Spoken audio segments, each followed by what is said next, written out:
Bueno, estamos en comunicación telefónica con Fabián Lang, residente del 4º año de Clínica Médica del Hospital Zubizarreta, a quien le damos la bienvenida. Hola Fabián, ¿cómo estás? Claudio Bevilacqua te saluda, Hola. Gracias por acudir al llamado del Paso Cambiado. Bueno, hola, ¿cómo están? Buenas tardes. Bien, bien. Bueno, la inquietud que tenemos, como siempre, de acercarnos a los sectores de los trabajadores y también al sector de la salud, ¿no? Se van a cumplir 2 años, si mal no saco la cuenta, de pandemia en marzo, y estamos viviendo un momento crítico, ¿no? Con el tema de los contagios, con el tema no sé si muchos hablan de que la gente no toma conciencia y demás, pero ¿cómo estás viviendo esta situación desde adentro del hospital, Fabián? Sí, a ver, me parece que lo que viene pasando es hay una situación, o sea, estamos en un pico, claramente, con una ola más de casos, con una cepa que probablemente podemos considerar que probablemente la cepa que está circulando es la cepa Omicron, sí, que por lo que tenemos entendido, lo que se viene conociendo, es una de las cepas con mayor transmisibilidad, ¿sí? Con un alto nivel de contagiosidad, está dentro de los por lo menos de los gérmenes con mayor contagio que se conocían, y por lo menos esta cepa viene a caer en un contexto donde hay un alto nivel de vacunación, que fue una de las medidas, me parece, más importantes, junto con una situación de cansancio también a nivel social en torno a las medidas y las precauciones que hay que tomar. Entonces hay como una combinación entre una sensación de seguridad como resultado de la vacunación, más una combinación con unos descuidos cada vez más marcados en relación a los cuidados de salud que habitualmente se deberían mantener. Y eso, bueno, puede explicar, y sumado a una cepa que claramente tiene una mayor contagiosidad, mucho más elevada que las anteriores, explican estos picos que venimos teniendo con 100 y pico mil de casos por día, que en realidad son la cantidad de lo que creo que el sistema de salud puede hisopar, no son muchos más en realidad, pero que es lo que hoy se tiene capacidad para hisopar. Claro. Como que eso es lo que estamos, me parece, viviendo ahora,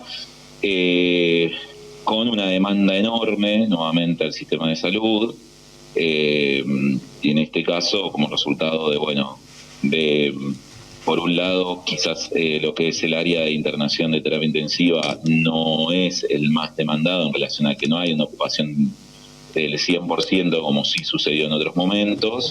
Sí hay una gran cantidad de pacientes igual internados, o sea, hay un aumento franco de la cantidad de casos de internaciones en terapia por COVID, y con una demanda a otros niveles del sistema de salud que básicamente están quizás en una internación más leve, moderada, y al sector de hisopados, que es enorme, y todo en un contexto con una cantidad de contagios muy grande dentro del personal de salud también. Entonces eso también limita muchísimo la capacidad de intervención de los que quedan, con mucho desgaste. Me parece que esa situación se está viviendo, y sí, creo que hoy los mensajes como que cada vez se vuelven un poco más confusos, porque hay una supuesta idea de que esto es leve, o que esta cepa más leve y demás, y en realidad eso es relativo. O sea, hoy de nuevo hay un montón de pacientes que terminan con cuadros graves, y en algunos casos nuevamente con necesidad de requerimiento de terapia intensiva, porque si bien tiene una menor mortalidad, parecería que en relación a cepas anteriores, la cantidad de casos lleva a que haya más personas, básicamente. Claro, Si baja un poquito el porcentaje, pero si tenés muchas personas, vas a tener muchas personas también con complicaciones. Claro. Doctor, una pregunta que a mí, o una inquietud que tengo, ¿no? Cuando empezó todo esto de la pandemia allá por el 2020, se hablaba mucho de que era inesperado, que bueno, por ahí el sistema de salud no estaba preparado para afrontar una pandemia porque nadie la esperaba y ese tipo de cosas. Hoy, casi 2 años después, ¿Cómo ve el trabajo del sistema de salud? Digamos, no de los trabajadores, no estoy poniendo, por supuesto que los trabajadores siempre dejan lo mejor, digo, pero el sistema de salud, ¿se intentó mejorar para que estas cosas no nos superen o seguimos igual que antes? En realidad yo creo que ahora, por ejemplo, todo lo que había sido en su momento un refuerzo al sistema de salud, que básicamente fue a través de las terapias intensivas, con mayor cantidad de camas de terapias intensivas y demás, a hoy, donde la demanda se modificó y pasó a ser a otros sectores, como el sector de las unidades febriles para hisopar, o con salas de internación, eso ahora está eso siendo demandado sin una respuesta por parte del sistema de salud adecuado, pero porque de nuevo estamos corriendo atrás de esta situación. O sea, creo que la previsibilidad que se tenía no era esta, y donde quizás lo que anteriormente hubiese existido, existió como esas grandes salas de internación en clubes, hoteles y demás, hubiesen sido muy útiles, hoy eso no está existiendo en general, por lo tanto eso exige una demanda del sistema de salud y a los hospitales enorme, con una situación que en realidad hay que entender que no es solo el hecho de que el hospital tenga la capacidad de poder responder a esta patología, sino que retrasa a todas las otras. O sea, hoy que se ocupen todas las camas, por ejemplo, en casi todos los lugares, se suspendieron las cirugías programadas. Entonces, personas que tenían una patología para resolver, no las oncológicas, pero sí otras patologías que igual sí complican, sí molestan, sí generan un malestar, hoy todo eso está suspendido y se está prolongando eso, porque el sistema de salud tiene una ocupación de sus camas producto del COVID. Entonces, ese tipo de situaciones son una complicación para el sistema de salud. Me parece que creo que la respuesta inicial que hubo con la cantidad de camas de terapia logró que no pase algo que sí pasó en un montón de otros lugares del mundo, que es que globalmente acá no hubo que elegir entre brindarle un recurso a una persona y negárselo al otro. Esa situación afortunadamente no hemos tenido que atravesarla, y eso es una... a ver, la realidad habla de un manejo. Esas situaciones pasaron en todo el mundo, digo, y eso era una de las situaciones más espantosas que afortunadamente acá no tuvimos que pasarla. Creo que igual el personal de salud todavía sigue siendo deficiente en general, más allá de para esta patología puntual.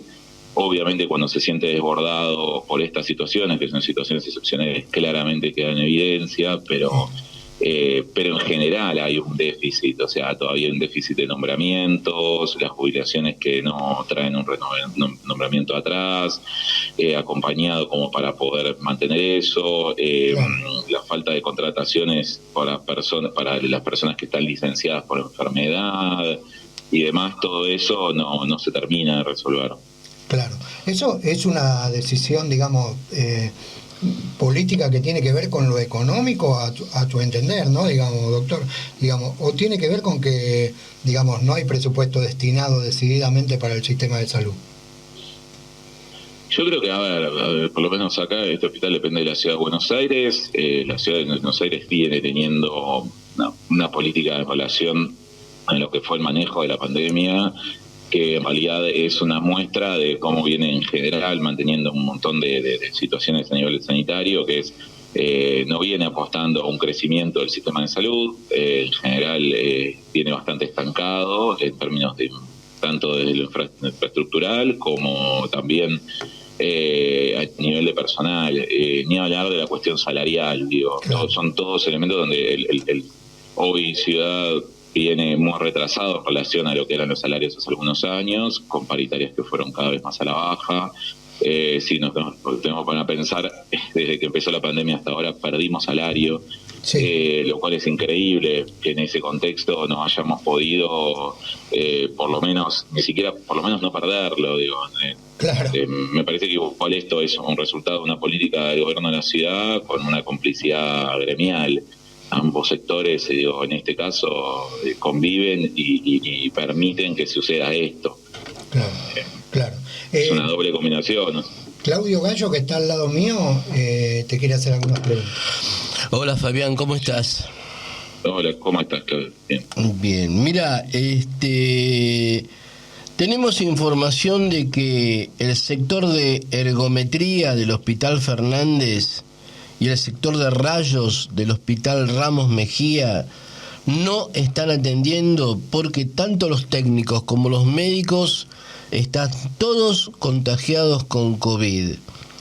Y también tenemos otras informaciones de que otros hospitales pasan cosas similares. ¿Qué opinión te merece al respecto? Sí, en realidad, no conocía puntualmente esos casos. Sí, durante todas estas semanas lo que venimos viendo es que en muchos sectores, o sea, muchos servicios enteros, esta contagiosidad que tiene este bicho generó que gran parte de su personal esté en algunos casos casi 100% contagiado, lo cual generó cierres de servicios, sí, directamente. Esa situación se presentó, algunas unidades coronarias de la Universidad de Buenos Aires también estuvieron en la misma situación. Lo del Fernández no lo sabía hoy, pero no me sorprende porque creo que la semana pasada estuvo el Hospital Santoyani también, el sector de hemodinamia también estuvo con complicaciones, y en algunos casos son sectores críticos, o sea, una cosa es una sala de internación donde de golpe...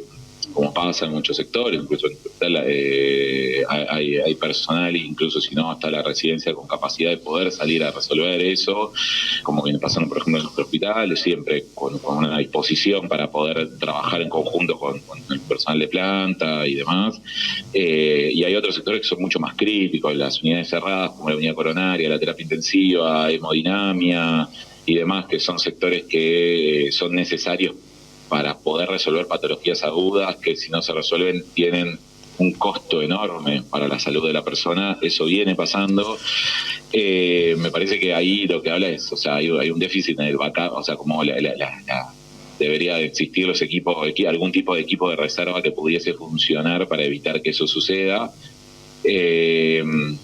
Igualmente hay algo que es lo que venimos como viendo, que es hoy la contagiosidad en el ámbito hospitalario es difícil poder acusar a que es la actividad profesional la que está llevando a la cantidad de casos. Me parece que hoy el bicho tiene una circulación comunitaria tan grande que en muchos casos, y posterior a las fiestas sobre todo, las fiestas fueron un detonante de esta situación, o sea, la falta de cuidados alrededor de todas estas fechas, y estamos a 17, estamos a nada de Año Nuevo. Esta situación fue o sea, claramente nosotros, yo estuve en las guardias externas de varias de estas fechas donde en cual sabíamos, ya nos veníamos venir, que posterior a la Navidad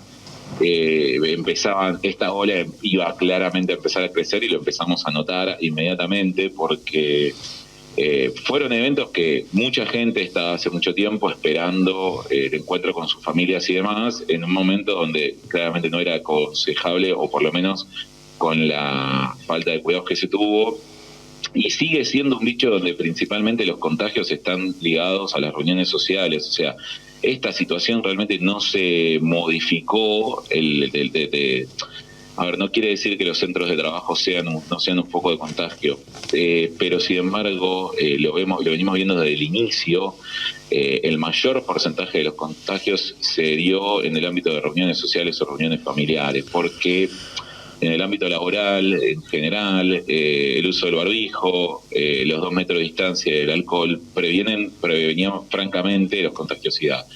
En el ámbito de la reunión familiar, el descuido, el momento de la cena, el abrazo, y algo necesario también después de todo este periodo, aumentó muchísimo. Y para los que venimos viendo, cuando nosotros preguntamos si conocen algún contacto estrecho, o sea, fueron contacto estrecho, siempre en el último tiempo viene ligado a, sí, mi hijo que salió y estuvo con un amigo con COVID, sí, mi cuñado, sí, mi esto, sí, y siempre está muy ligado a ese tipo de situaciones que son el momento de mayor descuido, que me parece que es muy difícil. Hay un punto donde ya creo que es muy difícil seguir sosteniendo con tanta firmeza las medidas de cuidado, pero por el otro lado es muy difícil, o sea, no podemos decir que nosotros no podemos decir que se tiene que liberar todo, para nada, Fabián, porque la verdad es que estamos viendo los casos graves también. Perfecto. Escúchame, mira, acá hay un dato que nos han tirado que dice que el 65% de los internados en terapia intensiva son personas que no se han vacunado. ¿Cómo Sí. vinculás vos la proliferación del virus con la no vacunación? ¿Hay una relación ahí? En relación a los contagios, sí, contagian por más días. Y lo otro es que los cuadros son mucho más graves. Sí, los casos de las personas no vacunadas están realizando las neumonías como las vimos al principio de la pandemia, donde no existían las vacunas. Casos graves que requieren intubación, que requieren asistencia respiratoria, que requieren terapia intensiva, y el pronóstico se complica muchísimo. Y hay claramente un empeoramiento del cuadro sin vacunas. La verdad es que es limitado ese sector, es muy pequeño, y hoy todos venimos cuidándonos mucho, creo que principalmente por los no vacunados. O sea, los vacunados seguimos cuidándonos porque la verdad que la mayoría de las personas que se vacunan cursan la enfermedad, cursan con síntomas leves. Nos venimos cuidando y usando todas las medidas que todavía hay que seguir para no contagiar a un no vacunado, porque el cuadro de ellos evoluciona muy mal, realmente. Venimos viendo como lo mismo. Por eso es relativo lo de la supuesta idea de que la Omicron es más leve. No, me parece que en realidad el hecho de que se esté vacunado permite que los síntomas sean menores. Pero en los no vacunados la enfermedad termina siendo grave, termina siendo una enfermedad grave, en muchos casos con un alto porcentaje de mortalidad. Entonces la recomendación de vacunación sigue siendo primordial.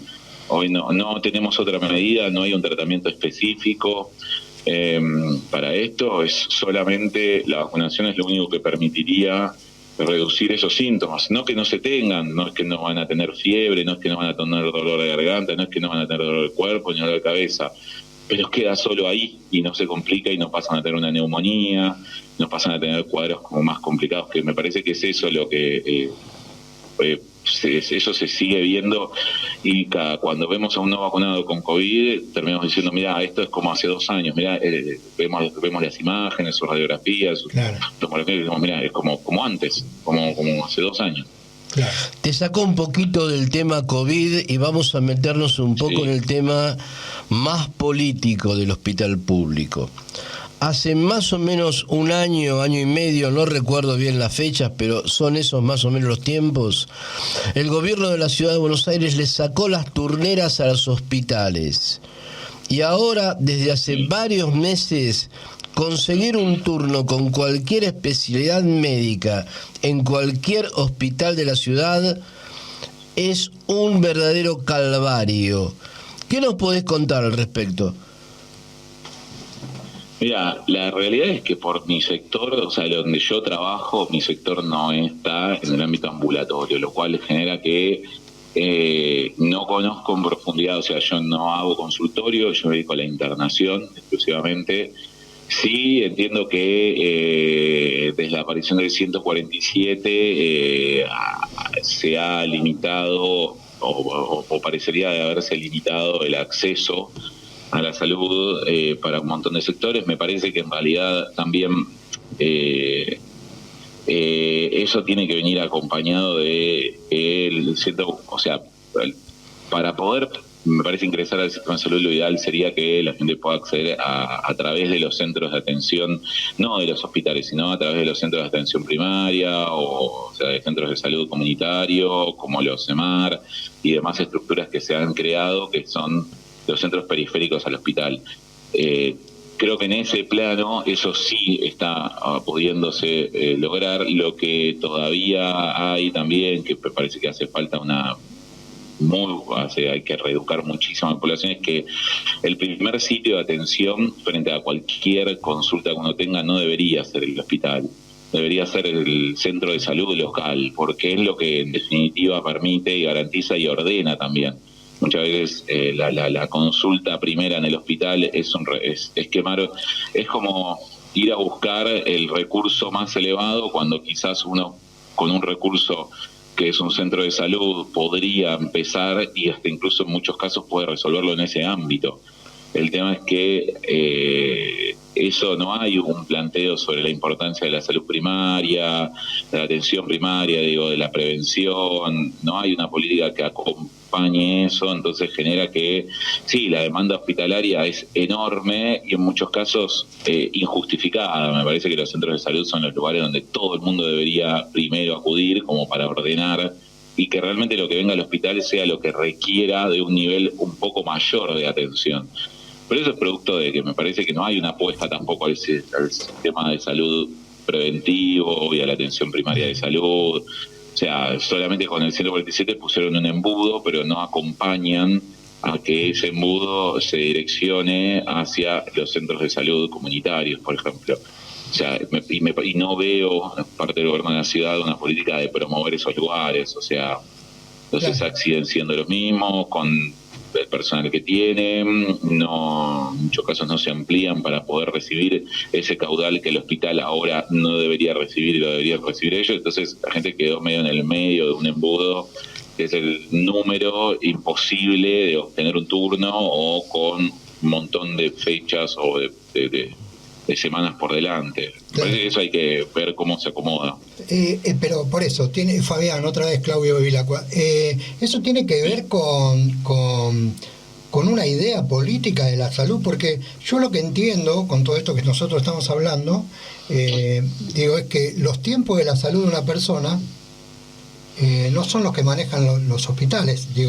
Por ahí una persona con una dolencia, salvo que sea una urgencia y que entre por una urgencia, como vos decís, en una internación donde le hacen una intervención quirúrgica, le salvan la vida, esas cosas pasan y está bien, pero una persona con una dolencia y que tiene que hacerse estudios varios, que no cuenta con una obra social en un hospital público, los tiempos son muy largos para curar a esa persona o para resolver el problema de salud a esa persona.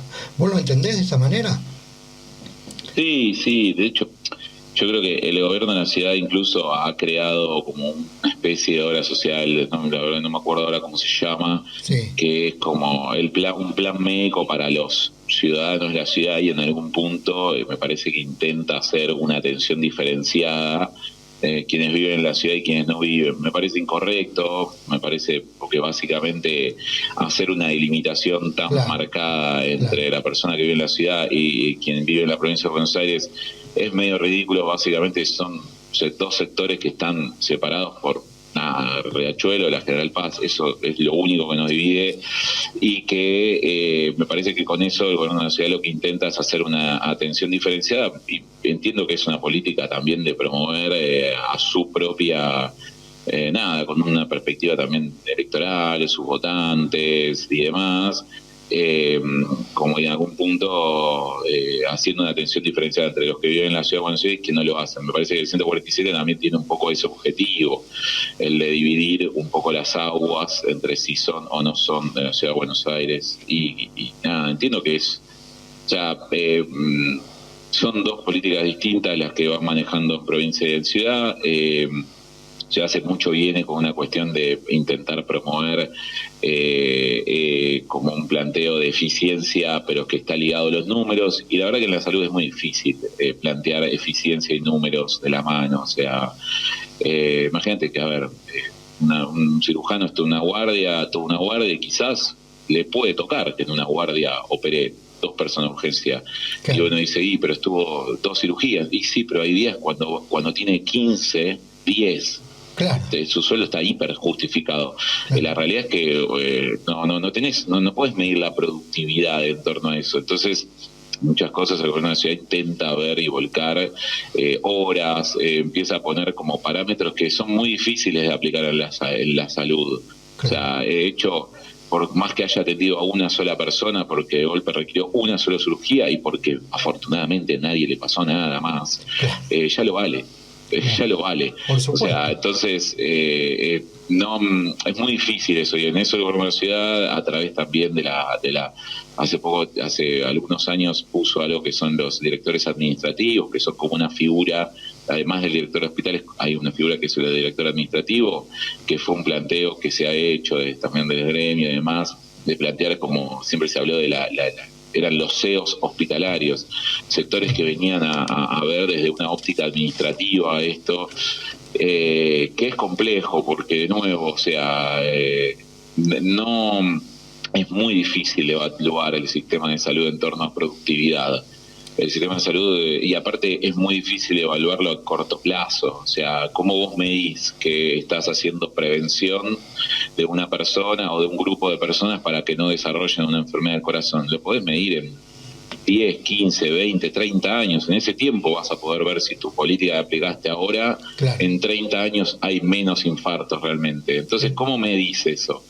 Es difícil, uno tiene que basarse en otras cosas, que tiene que ver con aplicar los planes que sí se conocen que son positivos, con una valoración positiva, con un resultado positivo en otros lugares del mundo o en otros lugares del país, por ejemplo. Tema que muchas veces eso va a contramano del costo también. Y bueno, entonces ahí parece que siempre el gobierno en eso, tanto en educación como salud y demás, siempre tiene una visión de presupuestar mucho más y hasta incluso como en la educación, bancar a la educación privada mucho más, limitando vacantes en el público. Bueno, me parece que en salud la apuesta es a lo administrativo, a la visión administrativa, una visión de ahorro y demás. Y el ahorro no resuelve hoy, y tampoco en perspectiva no resuelve también, porque no podemos evaluar cómo esta política dentro de unos años qué aplicación va a tener. Alguien lo va a estar haciendo probablemente dentro de unos años y diciendo, bueno, estos recortes tuvieron una impronta negativa porque aumentaron todas estas enfermedades. Me parece que eso... O sea, ¿alguien lo puede hacer dentro de 30 años para modificarlo? Sí, pero ya hoy sabemos que algunas políticas no ayudan. Entonces, se hace difícil. Y bueno, también el argumento que pone el gobierno de la ciudad tiene que ver con el recorte de los fondos de coparticipación. Claro. A través de eso está justificando todos los recortes, no solo en salud, pero en todos. Y en salud la justificación es que los recortes en la coparticipación son el argumento por el cual no pueden. Y la verdad que es llamativo, porque es el municipio más rico del país, o sea, la ciudad de Buenos Aires. Por lo tanto, es muy llamativo. Cuando no aplican, Fabián, los recortes para otro tipo de situaciones, como el negocio inmobiliario y digamos, hay un montón de lugares donde no tienen recorte, pero sí para salud y educación. Sí, totalmente. De hecho, muchas veces hasta incluso reorganizar el sistema de salud, incorporando a los prestadores privados y demás, no implican una mayor demanda, por ejemplo, no implican una mayor creación, sino que implican desde una visión solidaria, por ejemplo, se podría haber resuelto también un montón de situaciones, pero bueno, tampoco quieren tocar esos intereses. Y me parece que hay situaciones como estas, por ejemplo, que justifican que haya una reorganización del sistema de salud, que eso también pone una dificultad. Claro. Si en su visión parece que los privados no lo pueden tocar de ninguna forma y lo público entonces lo recortan, o incluso lo han ampliado como hicieron, porque lo ampliaron durante la pandemia, pero quizás ni siquiera era necesario tanta ampliación, sino era reorganizar también, incorporando también a un sector privado como para organizarlo de otra forma. Pero el tema es que ellos también tienen como una defensa acérrima, a pesar de que en una pandemia me parece que hay ciertos intereses o ciertas cuestiones que deberían dejarse de lado. Claro. No me parece que hoy la ganancia en salud sea la prioridad y las empresas deberían estar pensando en ganar millones. Creo que si estos años... por lo pronto fueron y no ganaron millones y ganaron un poco menos, pero pero entre todos le dimos un poco de batalla a toda esta situación, hubiese sido algo un poco más positivo. Pero bueno, también siguen defendiendo que ganen millones, lo cual es un problema, porque con la pandemia la verdad es que nadie debería ganar. O sea, de hecho todo lo que pasó es que se perdieron vidas, se perdieron... Claro. La gente atravesó por situaciones espantosas en torno a cómo vivió esa enfermedad, y también mucha gente que tuvo que postergar consultas sobre sus enfermedades, postergar iniciar tratamientos. O sea, creo que si en toda esa situación donde la mayor parte de las personas perdieron, haya alguien que ganó millones, y hay algo que está pasando, algo que se está haciendo mal. Y encima, teniendo en cuenta esto, que hace 2 años que nos viene pasando esto, y que al principio era, digamos, bueno, como una sorpresa, qué sé yo, pero en 2 años tampoco se hicieron inversiones como para decir, bueno, tenemos más salas de terapia intensiva, con más médicos preparados en terapia intensiva, digamos, tomamos más personal. Esas cosas no han ocurrido, y por lo contrario, lo que pasa es que han aumentado la precarización de los trabajadores, en el caso de los sueldos de ustedes. Este año se espera, Fabián, una inflación de un 60%. El gobierno está calculando en el presupuesto un 34, un 35%. ¿Cómo ven esta diferencia, viniendo de un año en que la inflación fue del 51%, otra vez la caída del sueldo real de los trabajadores, en el cual ustedes están metidos, ¿no?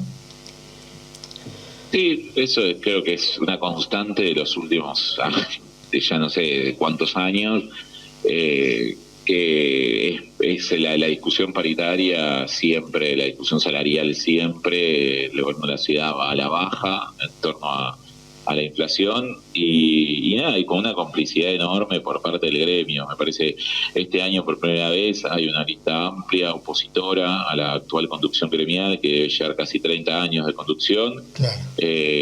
Con la cual estamos como todos. Me parece que la pandemia también aceleró ciertos procesos, incluso ciertos espacios comunes y frentistas que me parece que este año quizás se puede obtener un cambio de esa construcción que también es el resultado de la bronca de los laburantes que venimos hace un montón,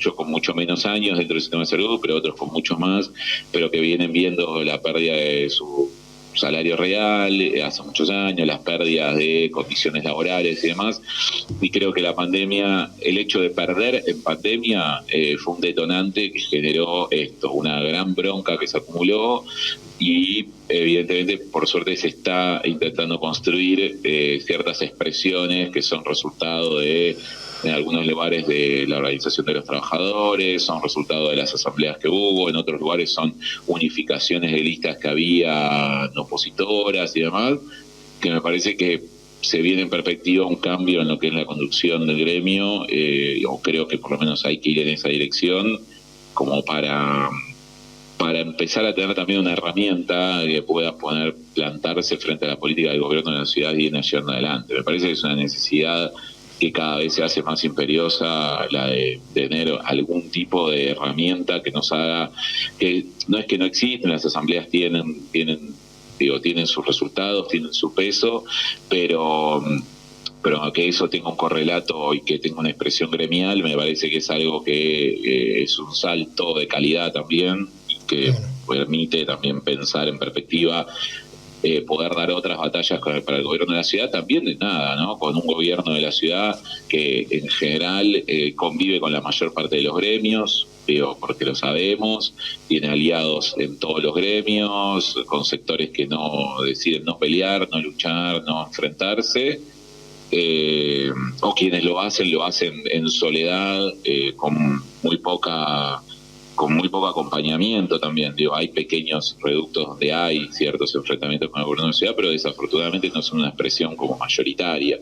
Entonces, sabemos el rol de SUTECBA como nivel de empleados públicos, en nuestro gremio, que es la Asociación de Médicos Municipales, también siempre fueron aliados del gobierno de la ciudad, y pensar hoy en una perspectiva distinta también es algo positivo, claro, ¿no? Por lo menos ya es un cambio, y también habla del malestar que hay, y también puede ser que pueda ser un punto de unión con otros sectores que me parece que están como un poco más aislados, que vienen intentando enfrentar al gobierno de la ciudad y estas políticas, pero que lo hacen como con mucha más dificultad. Y nada, un gremio como Médicos Municipales que en general tiene un peso bastante grande, histórico dentro de la ciudad, sí, realmente queda en manos de otro sector con una perspectiva más, por lo menos más desde la experiencia de este año, de las asambleas y de los reclamos, puede ser algo positivo. Bien, gracias Fabián por estos minutos que nos brindaste, nos ayudaste a pensar en voz alta, y bueno, siempre estos micrófonos están abiertos para ustedes, para lo que necesiten y lo que quieran denunciar. Dale, bueno, gracias Claudio, y cualquier cosa también, sí, estamos charlando. No sé si te quedó algo pendiente que nosotros no te hayamos preguntado, pero te hicimos un montón de preguntas y te agradecemos. No, para nada. Te agradecemos que nos hayas contestado y que nos hayas tratado bien estos minutos. Dale, no hay problema, muchas gracias a ustedes y que tengan una buena tarde. Buenas tardes. Estuvimos hablando con Fabián Lang, residente de 4º año de Clínica Médica del Hospital Subizarreta. Ahí vamos.